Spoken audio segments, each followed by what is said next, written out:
能够愿意让我花钱，期待它的产品，眼睛为之一亮的欧美一线品牌，我认真想了想，真的不出3个。嗨，我是维若妮。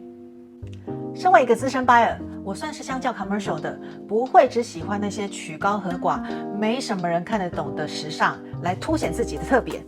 更何况，没什么人看得懂的东西，通常也卖不出去。话虽如此，名声响亮的主流大品牌，如 Vuitton、Chanel、Hermes， 甚至是工作多年的 Dior， 也极少出现让我愿意自掏腰包的产品。这背后有许多原因，最现实也直观的第一个就是Fashion buyer 的工资相较于科技业或者是金融产业并不算高。那再来，也许是看太多，眼光变非常挑。那最后就是我单纯的不想要穿的跟主流所有人一样。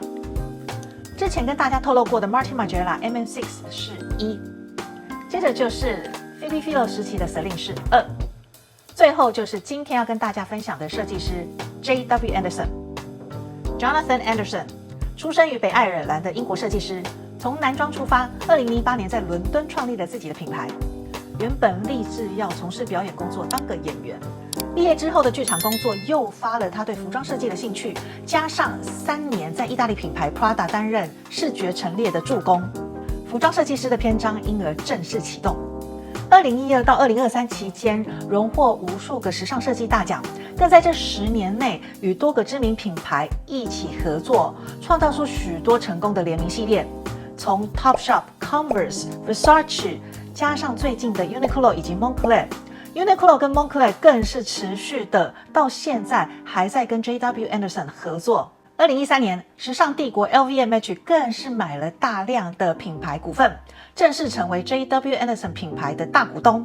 同年也指定 Jonathan Anderson 成为旗下西班牙品牌 Loewe 的品牌设计总监。许多品牌，特别是那些历史悠久的大牌子，都有自己的品牌 DNA 以及包袱。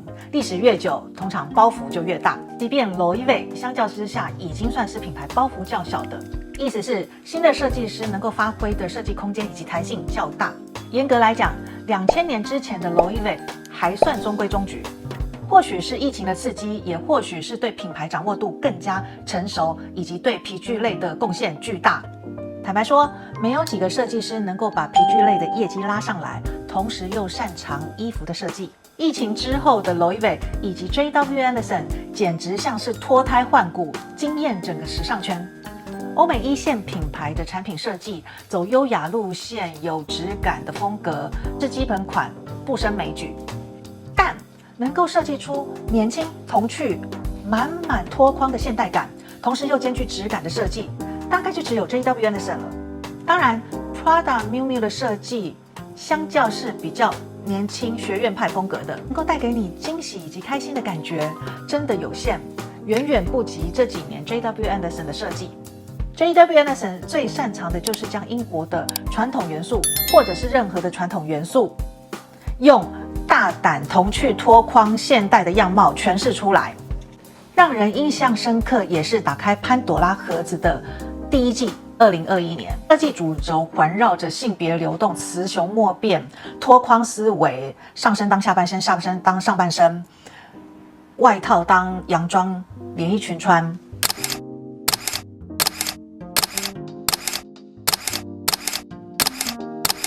设计师本人甚至提到，他觉得没有任何事情比得上女生把大外套套在身上当洋装穿来的性感。更强调，最颠覆的设计莫过于在女性款式上面加诸男装的设计元素以及灵感，而雌雄莫辨正好是不管在意识形态上或者是设计上面都非常好发挥的一个大框架。如何能够乘浪而上，不要摔下，并且灵活运用这个框架，就是考验每个设计师的功力。虽然它不是第一个，但 JWA 的雌雄莫辨绝对是近年来让大家最期待惊艳的版本。时尚是一个大轮轴，没有几个流行趋势可以从短期的流行演变成历久不衰的经典。VIP 会长大，人的品味会变，品牌要换上年轻的包装，但同时又要稳住历史悠久的 DNA。这是非常不容易的事情。如果你想进一步了解任何的时尚议题以及穿搭，欢迎留言跟我分享。以上是今天的影片，感谢您的观看，拜。